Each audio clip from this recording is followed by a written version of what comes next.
Hey guys, new video for 3.22, Path of Exile. It's going to be a build guide for the Smite and Lightning Strike Scion armor stacker.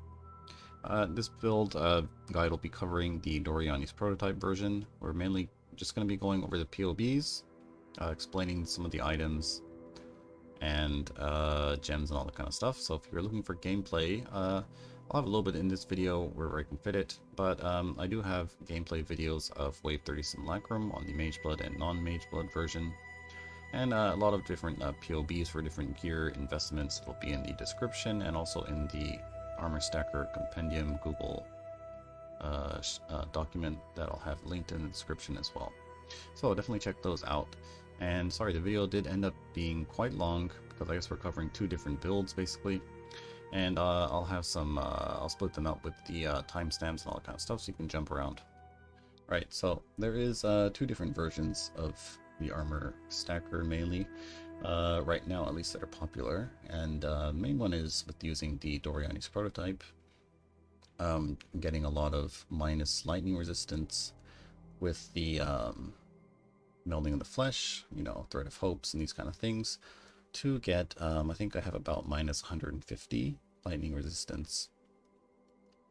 And we scale a lot of our damage like this, right? So this is very nice.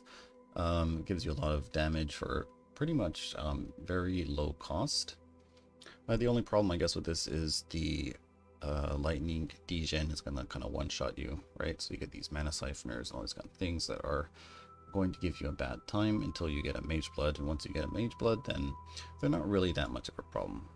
But yeah, so there is that. The other variant is quite a bit more expensive, but we use this grasping mail over here like this with the you know, there's a couple of mods you want. You want the global defense, or I guess the main mod you want is either the evasion rating is increased by overcap cold resistance, or the armor is increased by your overcap fire resistance. And then what you do is you just stack a bunch of resistance, get up to, like, you know, 500, 600, 700, 800 fire or cold resistance, and you're going to be looking at quite a lot of armor. I think my build right now has about 1.2 million armor, but when you go for the resistance stacker, you do obviously lose the lightning penetration or negative resistance that from the Doriani's prototype, but you are going to be getting like what 5 million armor or so, maybe more. So you do scale your damage a little bit more on the armor side. So that is a different version you can do. And then there's also like a Transcendence version where you use the Militant Faith. And you get insanely tanky, but you don't really need to do that. I guess you can just run with a Grasping Mail, you know, and so there is those two main versions of Lightning Strike. So I guess the pros of using the Grasping Mail is that you don't have to worry about the mana stackers, or the mana stackers. Yeah, the mana donut guys, right? So they're not a problem. But it is a little bit harder to scale your damage. You're going to need a little bit more investment to get it going. So we'll be covering the Doriani's version in this guide, because it is a little bit more accessible and easier to build starting off on a budget. Alright, so let's go over some of the POBs. So this is the Armor Stacker Compendium. There's quite a lot of POBs, and I think I'll just go and explain some of these. Let's start off with this here, the low budget. Oh, actually, so I should mention, so this one, the very first one is the Shaper's Touch Starter non-Mage Blood Smite PoB. So this has a lot of leveling trees. It's kind of something I made before the league actually launched. Right, so this is kind of, how would you say, an experimental PoB, but what you can do is you can use this for when you're leveling up your Scion. So you can see it has these low level trees. So like when you hit level 68 and you swap over to Scion, this is kind of how I did my tree, right? And then, you know, as I'm leveling up, this is kind of how I did my tree.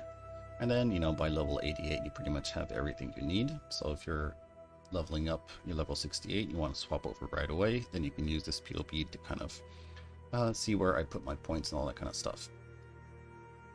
Alright, so that is that PoB. Let's go into the low budget version.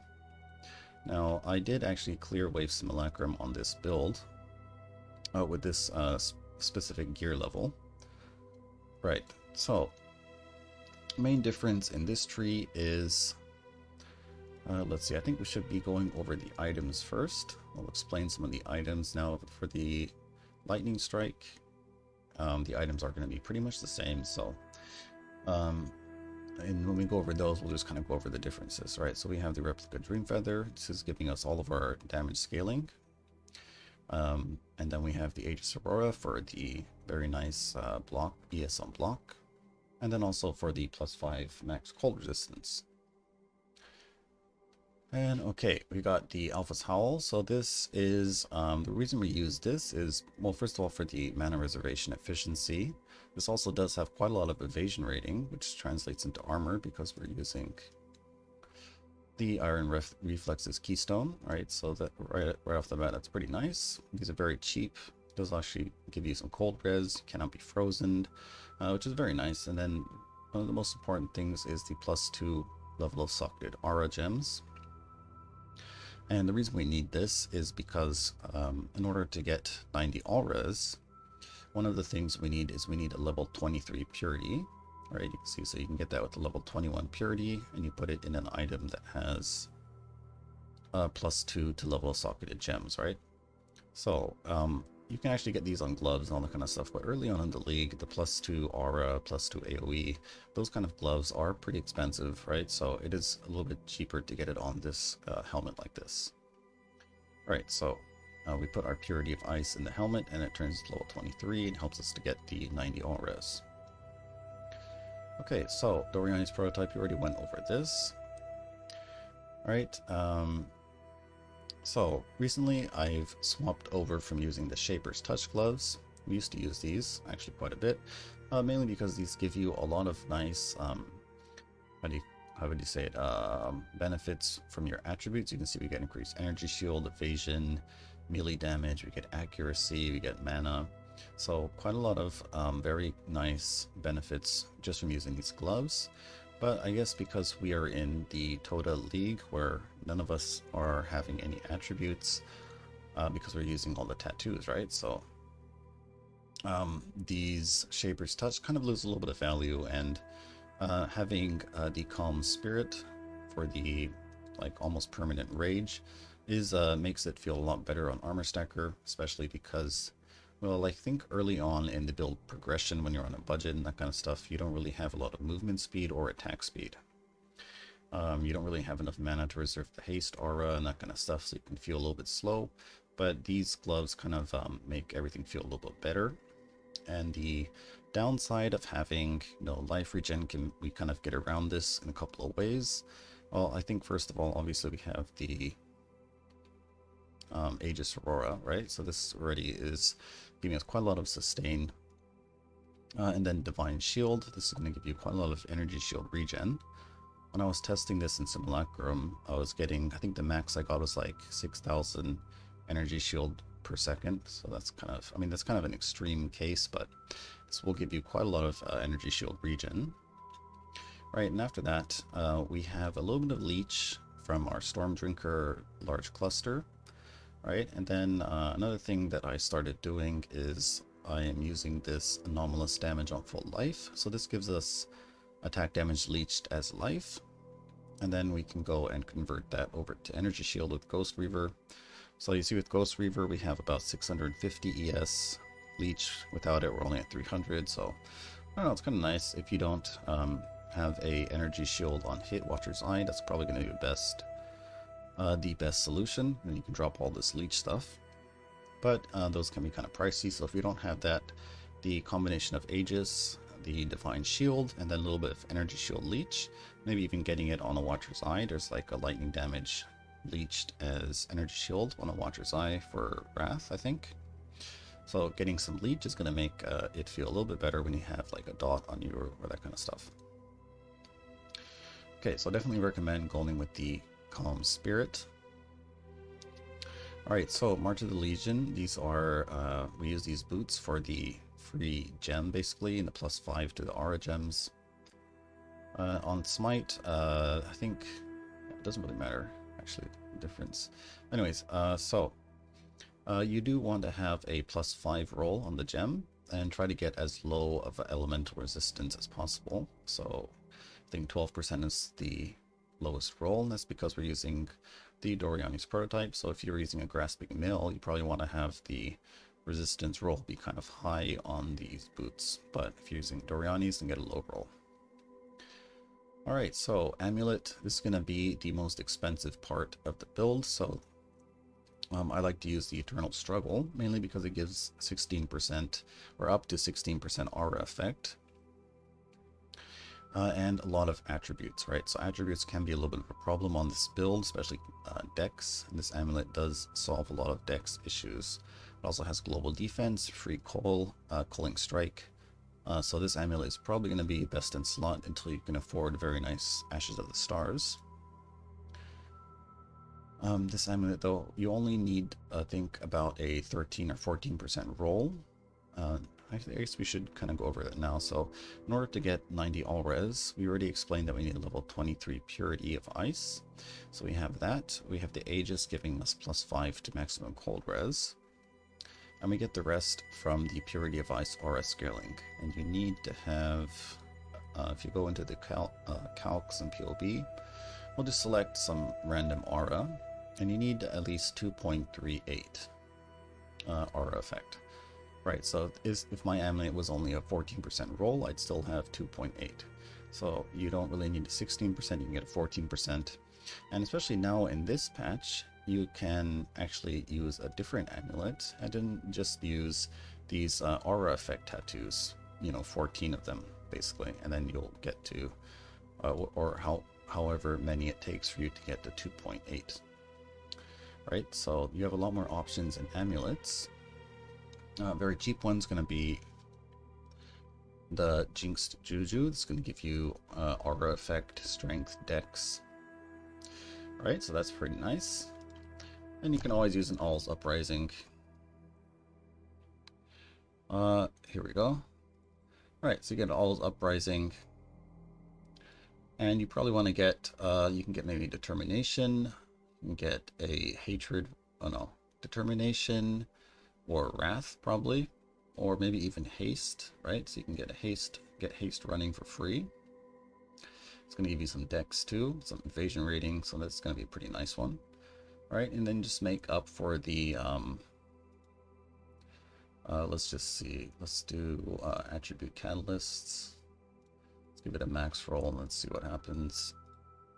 So we're going to drop down to 89, but that's just because we are going to need, oh, actually, we need to anoint it. So let's anoint it with, alright, anoint with Charisma.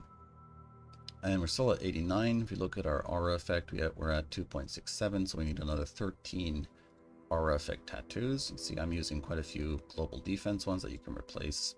We'll get into tattoos in a little bit. Alright, so there's a couple of different options for amulets. Alright, so for the rings is where you're going to get a lot of your resistance. So we need a lot of fire and cold resistance because we are reducing our resistances by quite a bit with the melding of the flesh, first of all, and then with the Thread of Hopes to get our minus lightning resistance up. Right, so you definitely do need to get a lot of resistance on your rings, so pretty much you want a ruby ring with T1 fire res, maybe a T2 cold res. After that is okay. You can see I'm still quite overcapped on cold. You do want to have at least maybe 40 to 50 overcap if you're going to be doing simulacrums, because of the curses and all that kind of stuff, right? So get some nice rings, and then you do want to get some rings with an open prefix if you can. So you can craft on the reduced mana cost of skills. We need at least 2 of these crafts somewhere. If you don't get it on your rings, don't worry, you can get it on small jewels. We'll go over those in a bit. And the reason we're doing this is so we can run Grace. Alright, so we have Grace on Divine Blessing. It's going to be socketed into our boots, so I'll show it to you in game. So we got our Grace and our March of the Legion. We have our Divergent Inspiration, Enormous Increased Duration. So Grace is actually costing 0 mana on the Divine Blessing. But if you don't have a lot of these crafts, like if we're not reducing the mana cost all the way down to 0, or 100%, or 99, or whatever, you're not going to be able to cast this Grace aura. So in order to cast Grace, I do have it in this Armor Sacred Compendium. We'll check the important. So we need these 2 gems and another 10% reduced mana cost from somewhere, right? Right, and then we need a flask with the 25% reduced mana cost of skills. We'll get into this when we go with the flasks. But the rings is one place where you can get this 10%. So you can see I have 5% here. And I'm getting the other 5% from some of these rare jewels that I have over here. So this one has 5% reduced mana cost of skills. So get 10% either on your rings or on your jewels. It's preferably you get it on the rings, because later on in the build progression we do want to get rid of these jewels so we can get in some Forbidden Flame jewels and that kind of stuff, right? So try to get it on the rings if you can. Alright, so belt. So there's 2 belt options, and I prefer the Immortal Flesh right now if I'm using the Calm Spirit, because they synergize very nicely. It gives us quite a lot of rage regen. You can get up to 300 life per second roll on this, so that's going to be an extra +3 rage. You can see without this I'm at 5.5 rage per second. With it we go all the way up to 8.4, and this is enough to get your rage back up to full before the Berserk cooldown comes back up, right? So that's pretty nice. The other belt that I used to use is the String of Servitude. Now this has 60% Grace aura effect. And this is actually very nice for scaling your armor. But yeah, it's about the same damage, or I think Mortal Flesh is actually a little bit more damage. Alright, so after that let's go over the flasks. So I like to have a Stibnite, Jade, Basalt, Silver, and Ruby. These are the 5 flasks I like to use. As for the suffixes, you want to get an attack speed, armor, evasion, and the last flask is up to you. I like to have reduced effective curses on mine, because when I do Simulacrum, there is always going to be curses and all that kind of stuff, lowering your resistance, and if you drop below 90, then that's probably when you're going to die. In Simulacrum, it's like one of the only times you'll die is if you're actually, you know, below your 90 all res and stuff like that. So I like to have it. You don't really need a perfect roll on that. I think about 40% should be fine, but you know, the higher the better. And on the Ruby Flask, we need to have a 25% reduced mana cost of skills. So you can get this on TFT, or you can have a friend craft it, or you can unveil a Cinder Swallow and get it, you know, stuff like that. Right, and so that is basically in order to cast Grace. That's why we're getting all this reduced mana cost of skills. So we have it, you know, on the gems linked to Grace. We have 10% on our rings or our jewels, and then we have a flask with this crafted mod. So make sure you get all that set up. Alright, so let's go over some of the jewels. So for the large clusters, these are kind of up to you as well. It's not really set in stone. I'll go over what the difference is. So first of all, we have a large lightning cluster, 8 passive. It's going to have the scintillating idea. So this is the notable we're looking for. We want it to be on the bottom, and so this gives us 20% increased mana and 5% lightning pen. So pretty nice. Main thing about this cluster is it's increasing our maximum mana, which is going to make it easier to fit in all of our auras. Okay, so if you're having trouble fitting in auras, then maybe just get 2 of these or 3 of these. Right, so this is going to help out with your reservation quite a bit. Okay, after that we have sort of the same one, a lightning cluster. This says Storm Drinker. Storm Drinker is giving us ES Leech, right? So you could have, if you want to get a lot of ES Leech, you can just get 3 of these, get some ES Leech, and it also has 8% Lightning Pen. So maybe a little bit more damage and Energy Shield Leech, but you're going to miss out on that mana. All right, fourth one is, this is going to be a shield cluster. So why do I like to use this? Mainly because it's giving us accuracy, right? So accuracy is kind of annoying. So accuracy, if you don't have it here, excuse me, if you don't have it here, you're going to have to level up your precision aura quite a bit more, and it's going to in turn make you reserve more mana. So this does help with a little bit with mana reservation. It also gives you some attack speed. And also what's very nice is it gives you 3% spell and attack block, which becomes 6%. So you can see it is helping us get sort of close to the block cap. So sort of up to you, whatever clusters you want. If you're really on a budget, this cluster is probably going to cost the most, so just skip this one, or just get one with, you know, the accuracy node or the block node, or just go for the full, you know, full mana, help you fit in your auras, all that kind of stuff. I'll leave it up to you. I like to just have a mix, so I just use one of each, just kind of what works for me. Alright, as for the small clusters, for this setup, you're going to want 3 2 passive reservation efficiency clusters. Now none of these have to be item level 84, you can buy the cheap ones. As long as they're above item level 68, you can roll introspection. So just buy item level 68, you want 3 2 passive and 3 3 passive, okay? And then you just roll them for introspection. Try to get some resistance on them. You can see I was still only even using rare clusters because I was afraid if I regal this, it regals onto like lightning resistance or all resistance, and I don't have any harvest juice to reroll it, and then kind of like screwed, right? So anyways, all you need is introspection and try to get some resistances.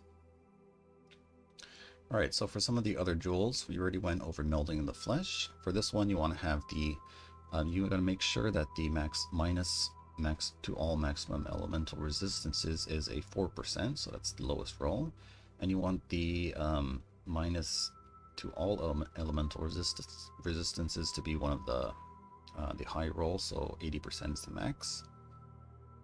Right, and after that, Thread of Hope. So you need this Thread of Hope to actually go grab Glancing Blows and Divine Shield.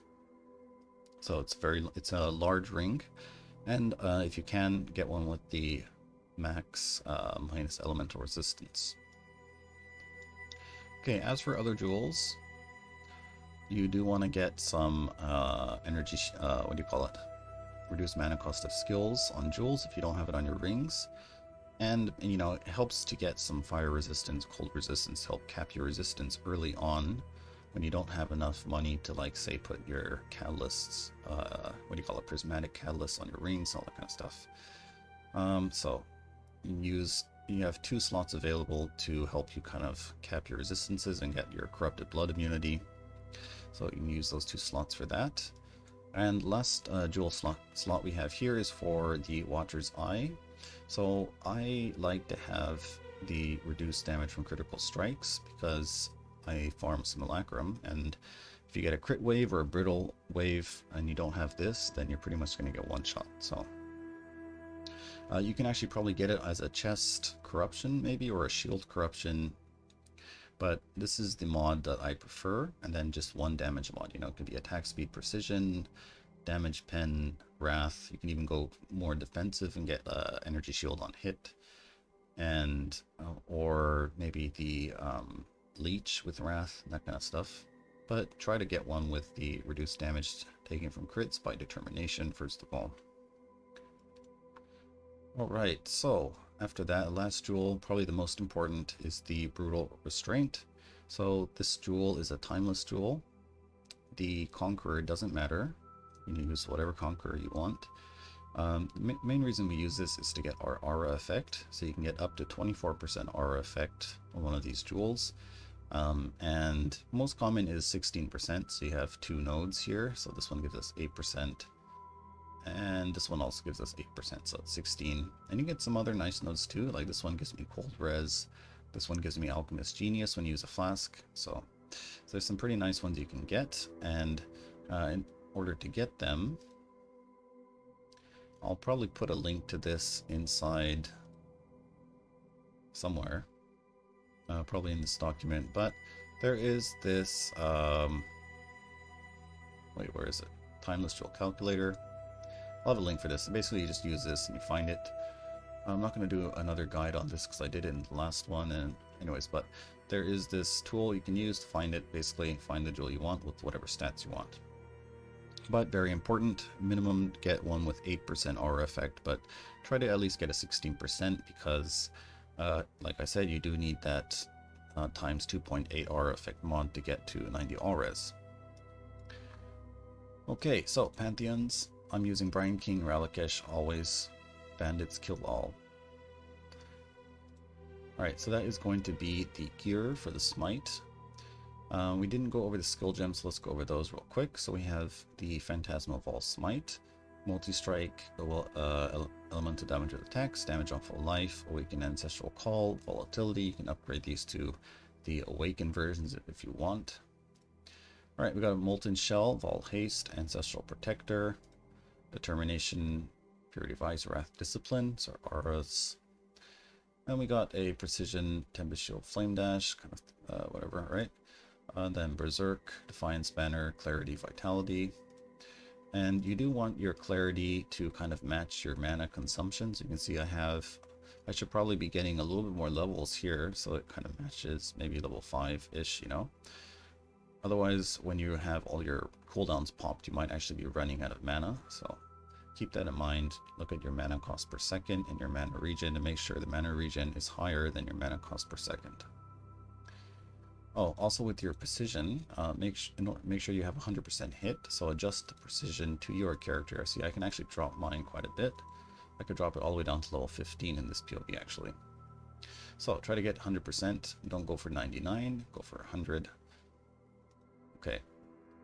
Alright, so boot link, this is in our March of the Legion boots. We wanted Grace, and then Anomalous Increased Duration, and then Divergent Inspiration, and Empower you can skip for now if you're on a budget, but yeah, that's kind of the very basic setup. You can see in this one it doesn't have, or this one does have alt gems and that kind of stuff, right? But the only two alternate quality gems you really need to get going is these two here.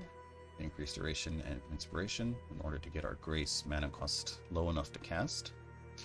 And all the other, you know, like fancy alternate quality gems, you can kind of skip all of these for now and kind of slowly upgrade them. Okay, so that is the first one. Let's go over the next one. So this is the medium budget. This is sort of what I use to farm most of my Mage Blood on. So you see we do have quite a bit more damage, and what did we change on this? So I did get more levels, obviously, and I did get my spell block over here, so I've got some more energy shield spell block. I did get another large Thread of Hope, a very large Thread of Hope, and I'm using that to pick up Disciple of the Slaughter, and this nice retaliation node, which is pretty nice, gives us attack speed and a lot of energy shield. So I did get a lot more minus lightning resistance.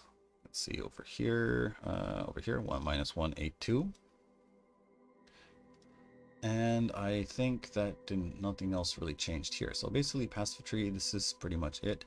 Oh, I did get this +1 all strength skill gems. If you're on Smite, you want to get the strength one because it gives you determination and Smite levels. Alright, oh, I didn't really go over tattoos, so I guess we can go over them now. I'm using a mix of the non-curse aura tattoos and the global defense tattoos. I don't know where they are. Oh, here we go, 3% increase global defense. Now, if you're on a budget, go global defense because they're a lot cheaper, and they'll give you a lot more energy shield. You will lose a little bit of damage, but like I said, you should only really be caring about your aura effect. The minimum you want to have is 2.8. And if you can, then try to go to ×3, because that's going to give you quite a lot more damage with your aura scaling, because Path of Exile rounds down on the aura scaling, so especially is noticeable with your, say, your Necromancer aura. So this gives you 2% increased attack and cast speed for your allies. So until you get 300% or say 200% aura effect, if you're at 199% aura effect, you're only going to get 2% increased attack and cast speed. Well, as soon as you get to 200% aura effect, that becomes 4% increased attack and cast speed. If you have 280% increased aura effect, that's still going to be 4% increased attack and cast speed. But when you get to 300%, this becomes a 6%. Or something like that, right? So Path of Exile rounds numbers down, so remember that.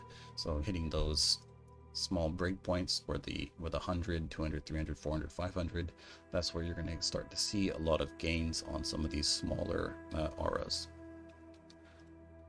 Okay, so I did go all the way up to 3% times 3 aura effect mod by getting a few more of these non-curse aura tattoos, and the rest of them are just filled out until basically my stats can handle.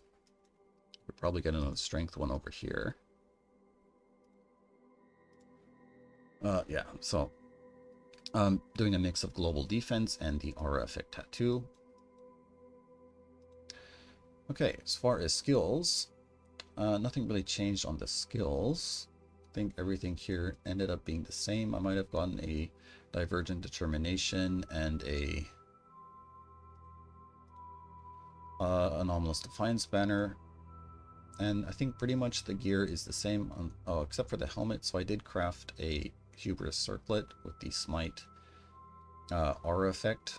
No, I didn't actually make this helmet. This is my Lightning Strike one because I changed to Lightning Strike right as I did this. But if you're on Smite, you probably want to be crafting sort of basically the same helmet, but with the Smite enchant. I do have a video on how to make that, so I'll leave a link somewhere in the description, I guess. You can go check that out. Other than that, the gear is exactly the same. I did get a +2 corruption on my boots. These are very cheap to get, so I suggest you get one as well. Amulet is the same. My rings are the same. Belt is the same. All the flasks are the same. Clusters are the same, except I actually did Regal and Exalt a few of them. But that's about it. So a lot of like small changes. Mainly getting alternate quality gems, getting more gem levels, getting more levels, getting more minus lightning resistance, getting frenzy charges, and a lot of these small things will add up to give you a lot more damage. And okay, so you can see, I don't know why this is at -88. Auras. Oh, so this actually has to be the gloves. All right. And this one is the helmet.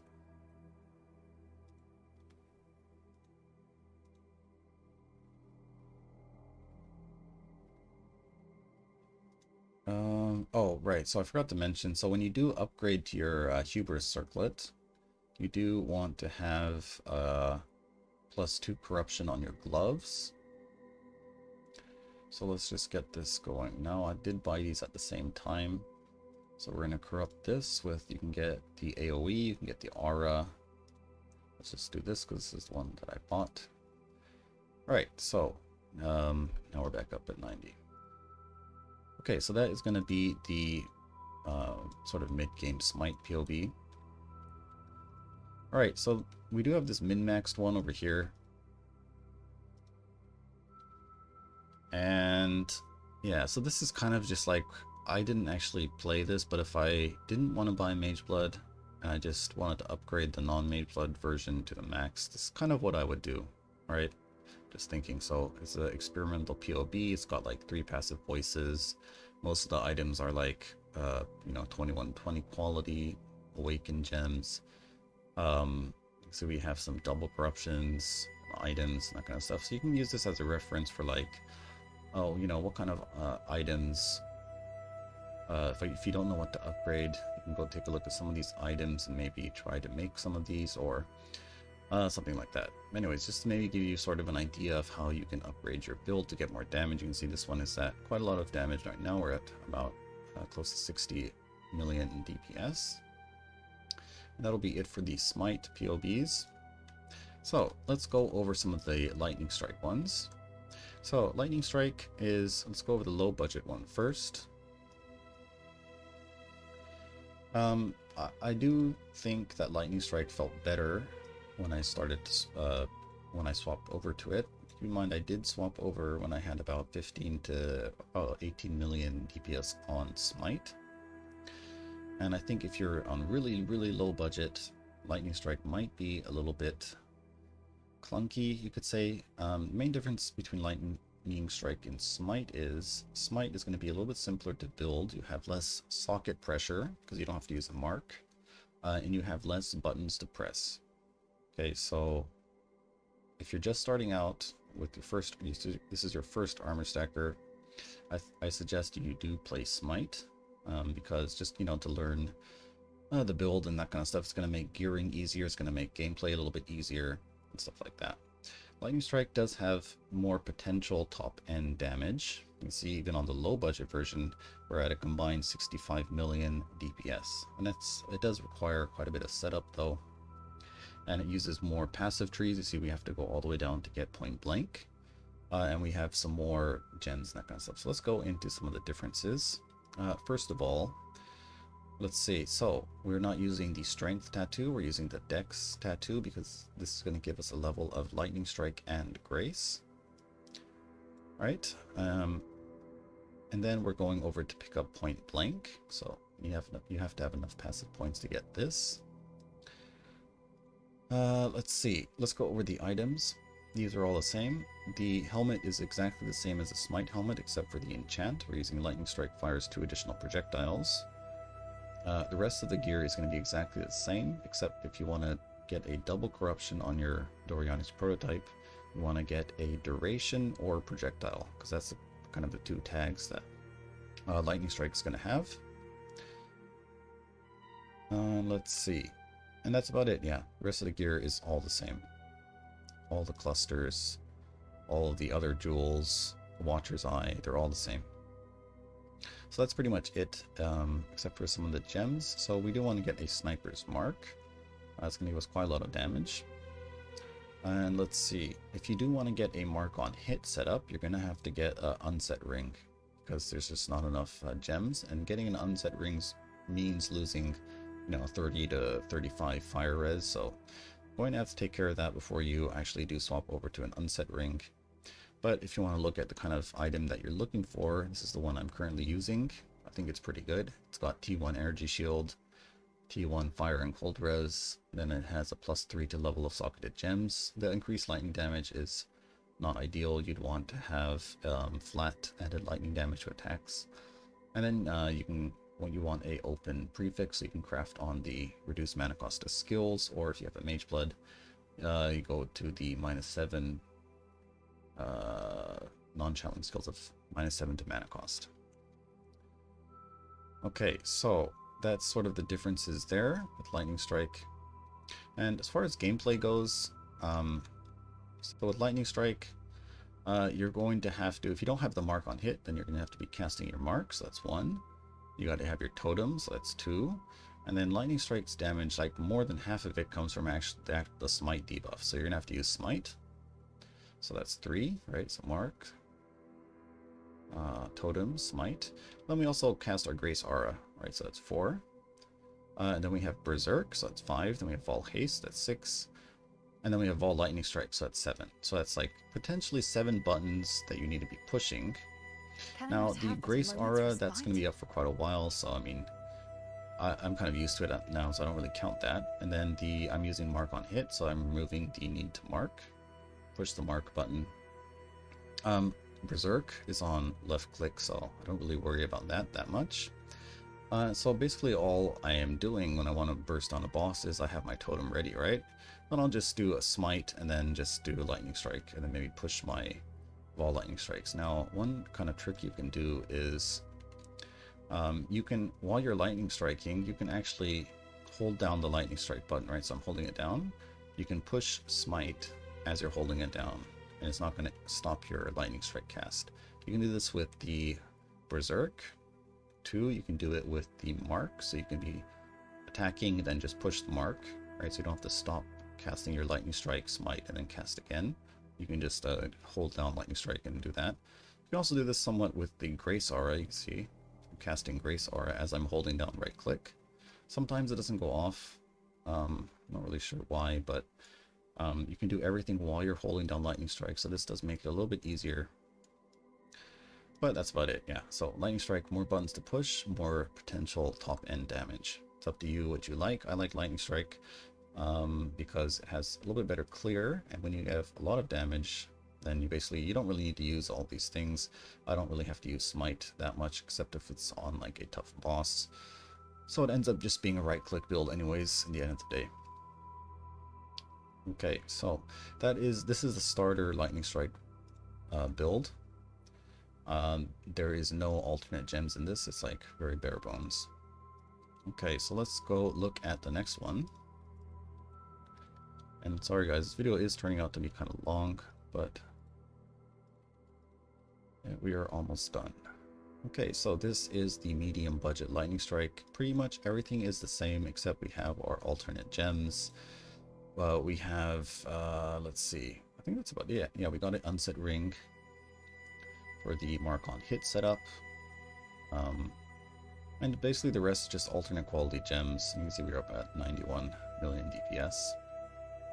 And if you really want to push this build to the limit, there is like the Smite version, a min-maxed non-mage blood version. But you know guys, if you're gonna actually build this PoB, might as well just buy a mage blood, because with all this money spent on these clusters and all that kind of stuff, you could probably go buy a mage blood. So, but this is kind of like the, you know, potential full DPS you can get, about close to 200 million, even without a mage blood. And of course, this is very conditional, you know, if your flasks are up and all that kind of stuff. So, anyways, so that is going to be the PoBs explanation. Let me know in the comments if you have any questions or something like that, right? Let's see, anything else to cover while we're here? No, I think that is it for now. Oh, okay, I did forget. So, you can see in the min-max version, we're not going for point blank, but what we're going to be doing is we're going to be using the journey tattoo of whatever, the one that gives you the free keystone. And you can either get it, you know, on Pain Attunement or this one here, but we're going to change one of these to point blank, basically. So that is, I'll be trying to do this on my current build, because you can see I'm still actually pathing over here to get it. And I'll probably be trying to swap one of these over to point blank. Can I not have but a moment of spite? Also, so there is, I guess you could actually also path over to the right side, right? And why would you do that? Well, because you're going to be able to get precise technique, which is more reliable than elemental overload. And the reason I didn't want to do this is because in the next build I'm doing, the Transcendence Armor Stacker, I want to be on the left side, basically. And it does help out with my strength requirement. The next build I'm going to be on I want to be on this side of the tree for some nodes I'm going to be taking, so I'm not going over to the right side. But you can actually come down this way, get precise technique, you know, get your cluster here, and then just path down over to here, maybe over here, get this. Might save some points, you never know, but just wanted to mention that. But yeah, this video ended up being way too long, sorry about that. And I'll put some, timestamps and all that kind of stuff, so you can check that out. But thanks for watching, guys. Let me know in the comments what you think, any questions you have, and I'll see you next time.